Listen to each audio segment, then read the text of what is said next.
तो शुरुआत करेंगे इस वक्त एक बड़ी खबर के साथ। 14 दिन के रिमांड पर भेजा गया है गैंगस्टर काला जठेड़ी। जी हां, ब्रेकिंग न्यूज इस वक्त की। जठेड़ी की गर्लफ्रेंड अनुराधा को भी 14 दिन के रिमांड पर भेजा गया है। गैंगस्टर काला जठेड़ी को सहारनपुर से पकड़ा गया था।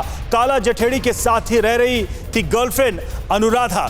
तो इस वक्त की बड़ी खबर हम आपको बता दें, जठेड़ी के साथ अनुराधा को भी पकड़ा गया सहारनपुर से और उसी के साथ उसकी गर्लफ्रेंड अनुराधा रह रही थी। वांटेड था। 14 दिन के रिमांड पर फिलहाल गैंगस्टर को भेज दिया गया। और टीवी9 पर काला जठेड़ी की गिरफ्तारी की इनसाइड स्टोरी। जी हां, दिल्ली पुलिस का ऑपरेशन काला जठेड़ी एक्सक्लूसिव स्पेशल सेल ने गैंगस्टर लॉरेंस बिश्नोई के पास मोबाइल पहुंचाया। मोबाइल मिलते ही अपने गैंग के लोगों को बिश्नोई ने फोन किया। लॉरेंस बिश्नोई ने करीबियों के जरिए काला जठेड़ी से भी बात की और इस तरह से यह ट्रैक हुआ। करीब 1 महीने तक स्पेशल सेल ने कॉल डिटेल्स पर नजर रखी थी। 3 बार काला जठेड़ी पुलिस के शिकंजे में आते आते रह गया। सहारनपुर में दिल्ली पुलिस को बड़ी कामयाबी मिली है। सहारनपुर के अमानत ढाबे पर मैडम मिन्स के साथ वो अरेस्ट हुआ है। 2020 में फरीदाबाद से फरार हुआ था गैंगस्टर काला जठेड़ी। तो बड़ी खबर इस वक्त की और साथ ही आपको बता रहे कि इस पूरे ऑपरेशन को कैसे अंजाम दिया गया, कैसे काला जठेड़ी को ट्रैक किया गया, उसकी गर्लफ्रेंड को कैसे पुलिस ने पकड़ा, किस तरह से कॉल डिटेल्स के आधार पर लगातार ट्रैकिंग चल रही थी। ढाबे में वो मौजूद था जहां से ये गिरफ्तारी की गई है।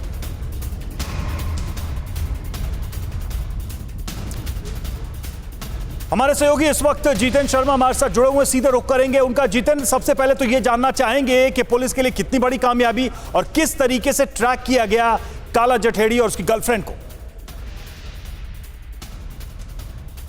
जी बिल्कुल, देखिए 7 लाख रुपए का इनामी बदमाश था और इसके अलावा 5 राज्यों के अंदर तकरीबन 25 से ज्यादा हत्याओं को अंजाम दे चुका था। जबरन वसूली के दर्जन भर से ज्यादा मुकदमे इसके ऊपर दर्ज थे।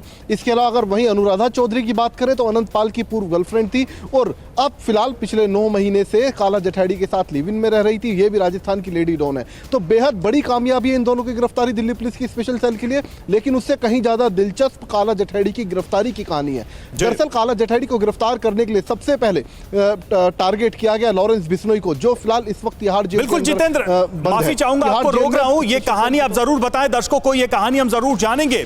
लेकिन उसके पहले ये भी हम देखें, ये भी जाने कि आखिर ये काला जठेड़ी कौन है और ये मैडम मिन्स का क्या पूरा का पूरा मामला है। ये समझना बहुत जरूरी है क्योंकि 7 लाख का इनामी बदमाश था जिसकी लंबे समय से पुलिस को तलाश थी। तो एक बार हम समझे कि पूरा का पूरा ट्रैक रिकॉर्ड क्या है। राजस्थान से कनेक्शन तो है, लेकिन ये कनेक्शन किस तरीके का है। तो काला जठेड़ी की क्राइम कुंडली हम आपको बता रहे हैं। हरियाणा के सोनीपत का रहने वाला है काला जठेड़ी, जिसकी हम बात कर रहे हैं। सोनीपत से सीधा सीधा कनेक्शन है और कुख्यात गैंगस्टर जिस पर 7 लाख का इनाम था, जिसकी बात हम कर रहे थे। 7 लाख का इस पर इनाम था। पुलिस को लंबे समय तक तलाश थी।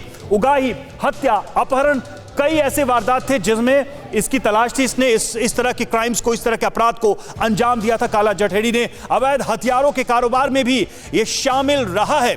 पुलिस को लंबे वक्त से इसकी तलाश थी।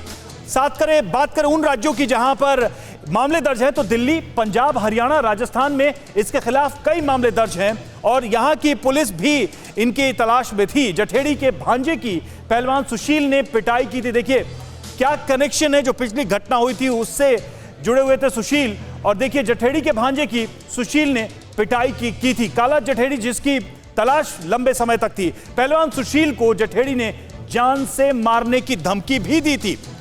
जी हां, जान से मारने की धमकी दी थी। सलमान खान को भी जान से मारने की धमकी ये दे चुका है जठेड़ी के वो कारनामे जिसकी वजह से पुलिस तलाश कर रही थी। 200 से ज्यादा बदमाशों का गैंग ये चला रहा था। इतना बड़ा गैंग, इतना बड़ा गिरोह ये ऑपरेट कर रहा था। तो ये देखिए किस तरह से पूरी की पूरी कुंडली हम आपको बता रहे हैं।